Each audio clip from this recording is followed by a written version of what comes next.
Hi, it's time for Good Energy, and I'm Dr. Julie. And today is day 89, and it is vestibular. We're talking about the spinning disc.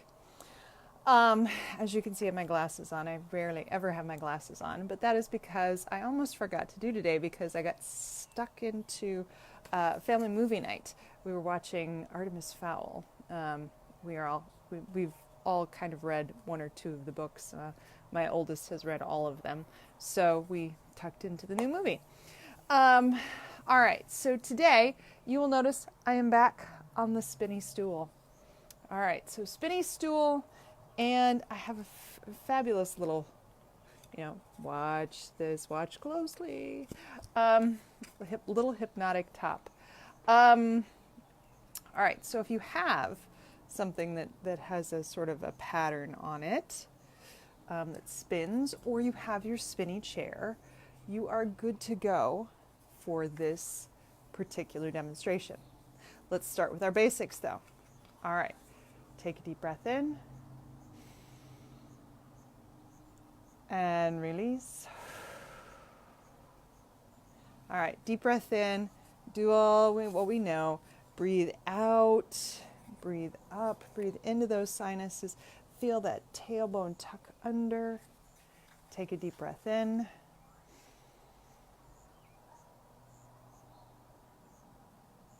And release.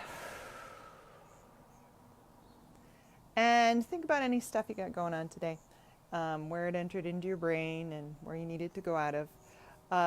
Take a deep breath into that spot. And release. All right, so this week is, of course, about adaptation, and we are talking about vestibular adaptation. And remember, when we've talked about the vestibular system before, that is your sense of space, where you are in space, and we've talked about the fact that that comes from multiple sources. We've got our semicircular canals, we've got our eyes, we've got our jaw, we've got our ankles, and we've got our neck, upper neck. And all of those convey information as to where you are in space. All right, so today we're talking about vestibular adaptation. And vestibular adaptation is how we would adapt to a movement through space and still perceive ourselves moving. So classic is getting off of a bike after a really long ride, or going for a run, a really long run, and getting off of it and going, or getting done with it and going like, I'm still moving, I'm still moving. And we can do the same thing with our spinny chair. We can spin, and then when we stop, we still feel like we're spinning in that same direction, or we feel like we're spinning in reverse. Now, this is a fantastic little thing that my youngest got. And literally, on here, it gives you the directions about how to cause vestibular adaptation. And in vestibular adaptation, we go the opposite direction after we've adapted.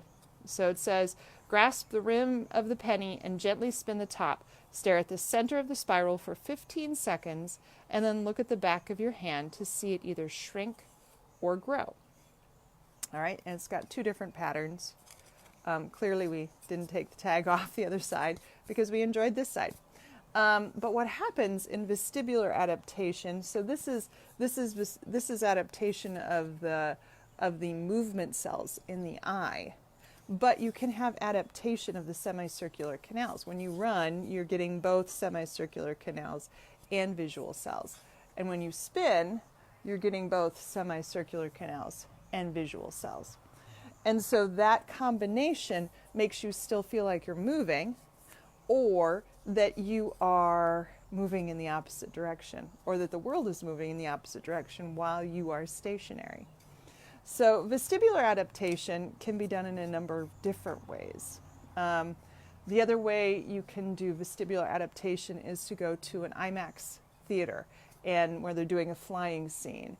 And then when you get done, when they land, you can still, again, that's visual rather than actual semicircular canals, but it's still vestibular. When you get done, you feel like you're still moving forward. So vestibular adaptation has some negative side effects. Classic is being on a windy day and just being totally wind blown the entire day and having to push into the wind in order to keep yourself upright. And then when you go to sleep at night, you still kind of feel like you're floating and, in your bed and flipping around. That also happens when you have had too much to drink.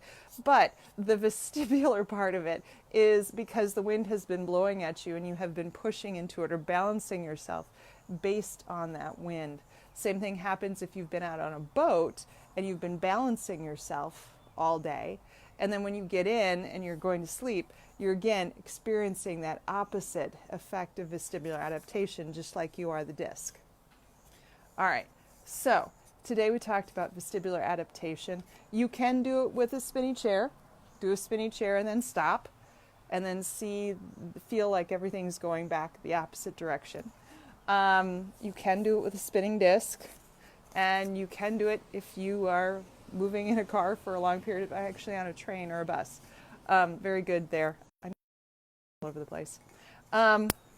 So let's, if one of those cool ones, I think we're going to end today just as it is. Let's go ahead and take our deep breath in